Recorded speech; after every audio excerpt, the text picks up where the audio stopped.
Hey, I'm back with Dan Crothers. Dan came on to one of our Food Service Women's Alliance monthly member meetings, and we just felt compelled that the meeting was so great. Dan really shared some wisdom with us and he said some things I don't think some of us could unhear. I know that's the case for me. So I want to welcome Dan Crothers back. And we're just going to have an off the cuff conversation about some of the things that I experienced during that meeting and some of the feedback I got from great members. And then hopefully he'll tease us with a little bit more information and go a little bit deeper in a couple of places. Dan, thanks for taking the time. Yeah, thanks for having me. It's nice to see you again and nice to be back. Thank you. Thank you very much. One of the things that you said on the meeting, and I took this like whole page of notes. I'm like, how am I gonna capture all of this? And it was hard to do in 30 or 45 minutes. And then you went live and started answering questions. But one of the things you said was, I'm reading it right off this paper, when you're white knuckling it, your body can tell it. And as women, so many of us feel like we have to have this calm exterior and not express this emotion that we're feeling, and all of our little things inside are jumping up and down. How do we manage that better where we're not actually doing damage to ourselves? Yeah. Hmm. Well, the way that I see it is it's not so much a job of managing more than it is a job of, and I wouldn't even say it's a job. It's more, it's just a deeper understanding of how we work as human Mhm, beings, right? When we settle down on up here, we just mhm, tend to do better, right? We see things more clearly. We're able to mhm, spot opportunities, mhm, and fresh ideas come to mind. Solutions come to mind a lot more easier when we're settled up here. So, um, knowing that as it's kind of like a discussion between physics and engineering, right? So physics is like, how it works, right? Engineering is what to do with how it works. And it's not so much an engineering conversation. Like, sure, there's a lot of tips and tricks and techniques that you can use, like, meditation or somatic work or, breath work or that kind of stuff. That's the engineering. mhm, But what I've seen for myself is when we're too reliant on the engineering, sometimes it works and sometimes it doesn't, right? Like if you've ever meditated for a long period of time, sometimes you fall into that state of meditation where it does feel like you're clear and you're settled. And if you really reach a level of yeah. advanced meditation, it's like I'm one with everything, right? All that. Um, but sometimes the next day, say you're meditating and you're just really up in your head, right? So a reliance on the engineering or the managing, how do we manage? That sometimes works and sometimes doesn't. Mhm, For me, it's just really helpful to know how it works, right? So we feel our thinking. And mhm, when we notice that we're really involved in whatever's going on up here, we can feel it in here. And that's what makes us tense up. And that's what makes us go, oh, I've got to push through and I've got to work harder and I've got to do more. And I've got to, as long as I keep going faster and harder and more and more and more, eventually, boom, I'll break through and then I'll be able to take a breath, right? Innocently done, right? We kind of innocently assume that that's the case. Um, for me, what I've seen is when I'm able to settle up here and I just settle myself down, and I don't even have to know the content of my thinking. I can just feel that I'm, tense and uptight. Um, I do my best to just drop whatever thinking I have in the moment, right? And um, when I don't take my thinking seriously, then I know that I'll recalibrate back to well-being because that is the physics of a human being. When we stop taking ourselves so seriously or our thinking so seriously, we naturally recalibrate back to well-being.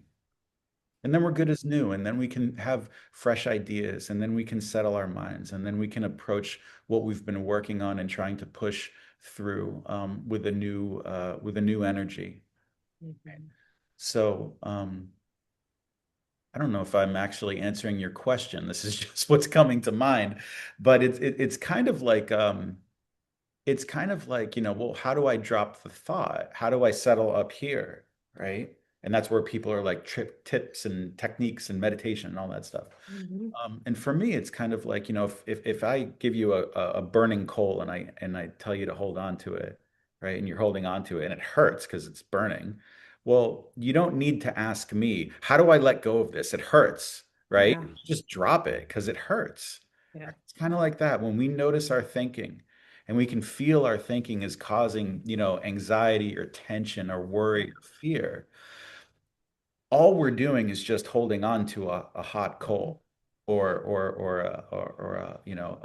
an unhelpful thought. And as soon as we recognize that that's what's causing us to feel this, dropping it is it's not that big of a deal. We just drop it however we feel the best way to do that is. And that may be meditating, or it may be going for a walk, or it may be whatever comes to mind when we ask ourselves, how can I settle myself?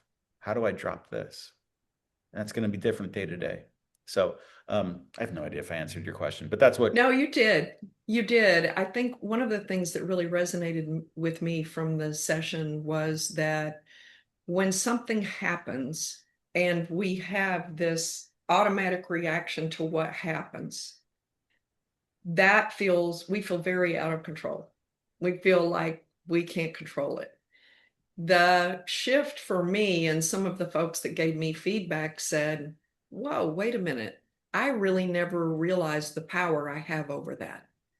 That now when I think that way, I am counting that as my, thump on the forehead that like, you got this, but you got to take it. Calm is not just going to happen to you. And that if you really buy into it and believe in the fact that that is an opportunity to calibrate yourself in a completely different way that isn't a cover up to what's going on inside you.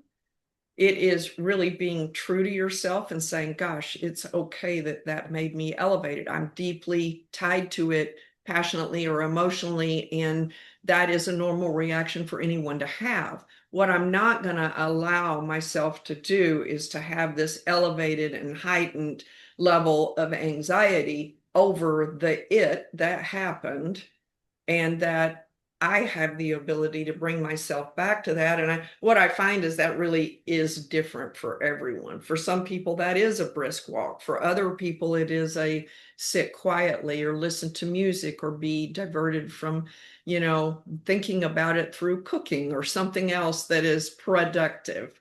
So, yes, I think you answered it perfectly. And one of the other things that I felt like was truly an empowering and power up statement was that we are made to meet the moment.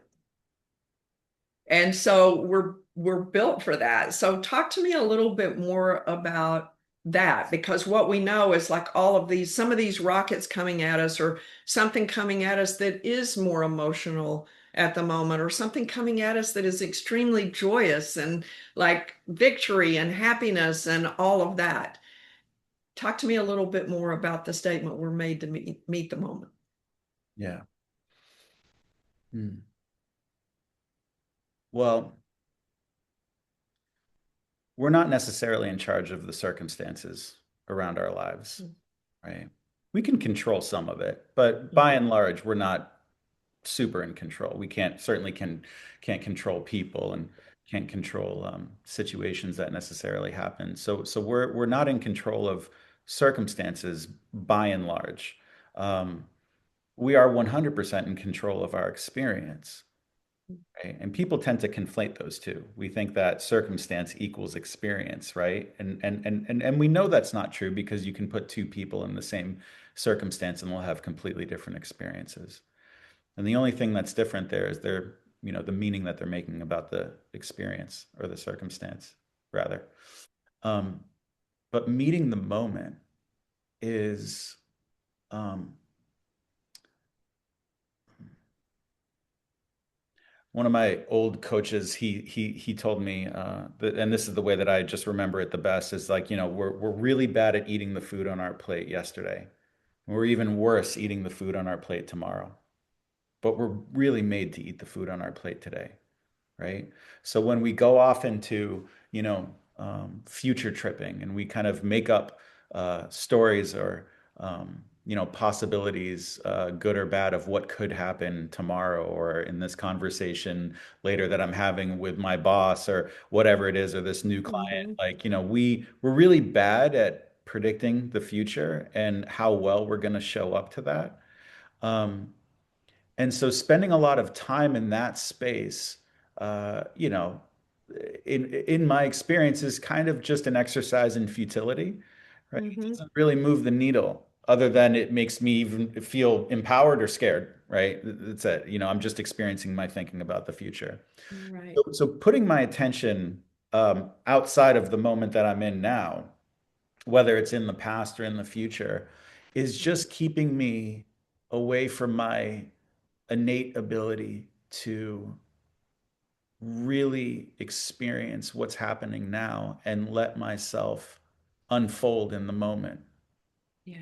And we're really good at that. We're really good at unfolding in the moment when we give ourselves the permission to do that, to Hmm. have that trust that we'll know what to do when the time allows it, when something comes up. And um, my business partner in my old in my old company, when we would go out and talk in front of, people, um, he would always kind of be the orator of the two of us. And I'd say, well, what are you going to talk about? Like literally 5 minutes before. And he's like, I don't know. I'm just going to figure it out as soon as I get out there. And in my mind, I'm like, but you can't do that. Like that's against the rules. Like, I did genuine feeling and thought. But he would go out there and he would just start talking and it unfolded beautifully, right? Yeah. He didn't know, but we all have Hmm. had that experience, like where we don't necessarily know what we're going to do, or we don't know what we're going to say, but we just open our mouths and words come out, and all of a sudden, things have we've created something out of those words. Yeah. We've made a point, or we've seen something new. Yeah. That's meeting the moment. Yeah. That's available within us at any moment, as soon as we take ourselves out of the future and pluck ourselves out of the past, and we just have this faith that we're going to figure it out. And honestly, the more you do that, the more you kind of take a leap of faith on yourself and say, I'll figure it Yeah. out. Like, I don't have to know everything that I'm going to do or say. I'll figure it out. The more you recognize how well we're built for that, and the more it's not even faith at that point, it's a knowing, like, Yeah. that you'll be okay, right? So, Hmm. kind of hard to describe, I guess, but I would say try it out for yourself and see how well you're Yeah. built, because I guarantee you're built Yeah. really well to meet the moment. Yeah. So, Oh, that makes perfect sense. We're in the last couple of minutes. We're going to wrap up here. One of the things I had circled on my notes from that call was basically what you just reiterated. Things show up really beautifully when we have less on our minds. yeah, And so that idea that, you just talked about, I think there is sort of this path. It's a journey for a lot of people. And I see all of the different sort of responsibilities within the home, responsibilities at work, the stereotypes that exist for us in the workplace is that we're the nurturers and we put ourselves last and all of those things. And I see a lot of women doing this. Also see a lot of women, the more they recognize that, the more they say, that's really not what I want to do. I want to, do this.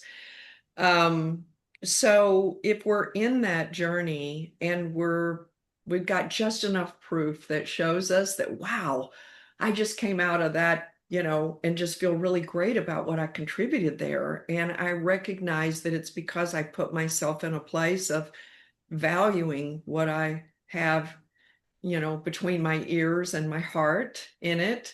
And wow, I love the way that, how can we bake more of that into these different critical parts of our life that often get us in this like hurried state? Somebody's got to be at volleyball practice and somebody's got to have this pickup or that pickup or whatever it is. Like, I guess just give me a couple of things on that if you wouldn't mind. Well, the first thing that comes to mind is just recognizing where your experience is coming from. It's Mm-hmm. not the circumstances that's happening Mm-hmm. outside Yeah. of you.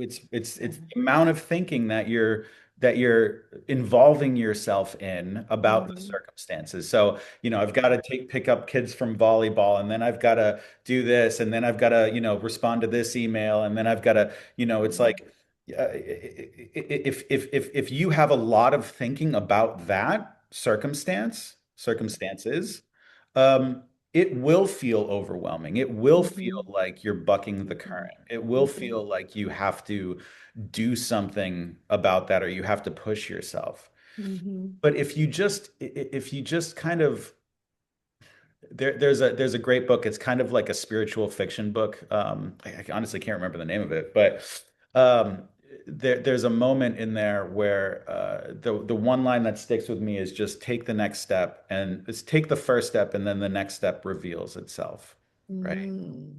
And if we can just trust that we'll know what to do when the next step reveals itself, that's all you need to do to Yeah. really experience how well we're built and not and recognize that putting so much thinking around the circumstances of our lives is not Mm-hmm.